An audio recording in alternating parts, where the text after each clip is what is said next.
चुनाव 2021 हम भोजपुरी कवि सत्येंद्र सिंह सिवानी बड़ा चाव सरवा सबन हमारे भोजपुरी कविता सुनी ले आई देखी कि देखवी उनका मेहरारू के देखवी उनका मेहरारू के देखवी उनका मेहरारू के गर्दन में डलले माला गर्दन में डलले माला पीछे बहुते रहुए हाला अगवे लाला चिघलत रहून अगवे लाला चिघलत रहून खूब दम देखा के दारू के देखवी उनका मेहरारू के देखवी उनका मेहरारू के देखवी उनका मेहरारू के पर्चा दाखिला के बात बा कि बाचड़ल कुआर कपारे पर बाचड़ल कुआर कपारे पर लागोता झोंझ दुआरे पर कुछ लोग कहता पहुना हो कुछ लोग कहता पहुना हो तू दया कर सारे पर ई गाड़ी ना हो रिश्ता नाता प्रचार में होता है तो ये कहा जाता है बाचड़ल कुआर कपारे पर लागोता झोंझ दुआरे पर कुछ लोग कहता पहुना हो तू दया कर सारे पर मुखिया सरपंच पंचवाट मोहर मरी है चारू के देखवी उनका मेहरारू के देखवी उनका मेहरारू के देखवी उनका मेहरारू के इतना चाव काहे होता भाई एक खातिर सभे तैयार बा कि नलजल में भइल मुनाफा बा कि नलजल में भइल मुनाफा बा कोनो कोनो में साफा बा आ ओडीएफ के ढोल बजा दिहला पर शौचालयों में नाफा बा एकर मलाल कोनो नइखे एकर मलाल कोनो नइखे के खुश बावे के गाफा बा एकर मलाल कोनो नइखे के खुश बावे के गाफा बा इहे लबका चोटियवले बा इहे लबका चोटियवले बा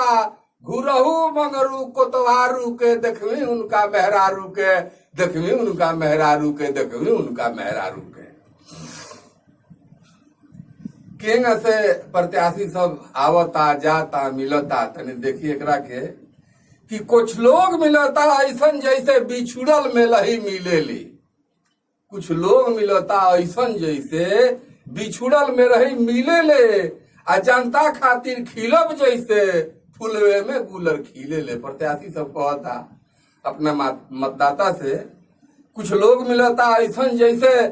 बिछुड़ल में लही मिले ले आ जनता खातिर खिलब जैसे गुलर फुलवे में खिले ले खैरा पीपर असखाड़ रह खैरा पीपर जस खाड़ रह कबहू डोले ना हिले ले हमने के छोट रह तो कह जाए चक डोले चक बम्बम डोले खैरा पीपर कबहू न डोले तो प्रत्याशी सब इहो कहता कुछ लोग मिलता ऐसन जैसे मेलही बिछुड़ल मिले ले जनता खातिर खिलब जैसे फुलवे में गुलर खिले ले खैला पीपर खाड़ रहब कबहू डोले ना हिले ले बेटा बन के रहब चाचा बेटा बन के रहब चाचा बिरलेनु ऐसन मिले ले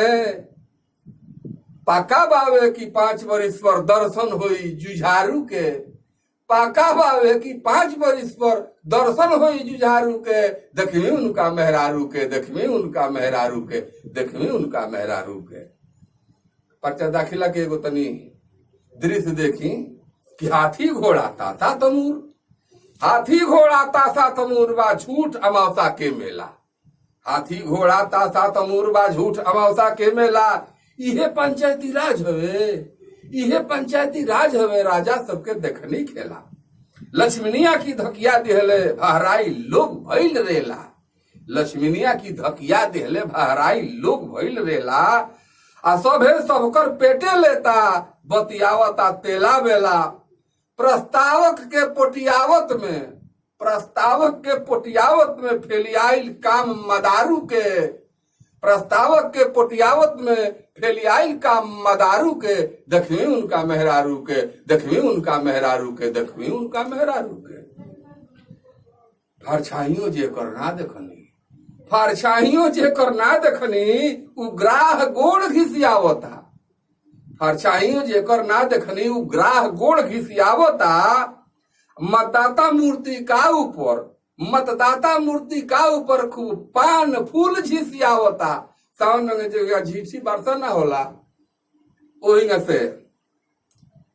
फरचाइयो जेकर ना देखनी उग्राह गोड़ घिसियावता मतदाता मूर्ति का ऊपर पान फूल झिसियावता होखता रोप कलेवा के नन भेज रोज पिटियावता आ सरपट घोड़ा ओकरे धौरी जे मुर्गा भात खियावता। बुधन तो बाणे निर्विरोध, बुधन तो बाणे निर्विरोध, अटकल पर्चा अतवारू के देखमी उनका मेहरारू के, देखमी उनका मेहरारू के, देखमी उनका मेहरारू के। देखी पंच जोड़ आयत मिल के पंचायत बनेला। पंच पांच पांच आदमी के समूह आयत जौन बा पुलिंग शब्द ह, एकर बहुत व्यापक स्तर बा। आ पंचायती राज के गठन जौन भइल जौन बहुत उच्च विचार रख के कइल गई। लेकिन आज पंचायत राज के पंचायत के का हाल बा से देखिए। यह पंचायती राज आज रुपया से जोखल जाता, यह पंचायती राज आज रुपया से जोखल जाता। आ पंचे खातिर पंचायत अब महंगा होखल जाता। यह पंचायती राज आज रुपया से जोखल जाता, आ पंचे खातिर पंचायत अब महंगा होखल जाता। पंचायत की परिभाषा बुनियादे बिगड़ल जाता, पंचायत के परिभाषा बुनियादे बिगड़ल जाता। आ पंचायत के परिभाषा बुनियादे बिगड़ल जाता। आ कैसे उजही लोकतंत्र जरिए के मेमोरल जाता। साचा सेवक सासत में बा तरवाइल ओकर तारू के, साचा सेवक सासत में बा तरवैला से तारू के। देखमी उनका मेहरारू के, देखमी उनका मेहरारू के, देखमी उनका मेहरारू के, देखमी उनका मेहरारू के। जय पंचायती राज।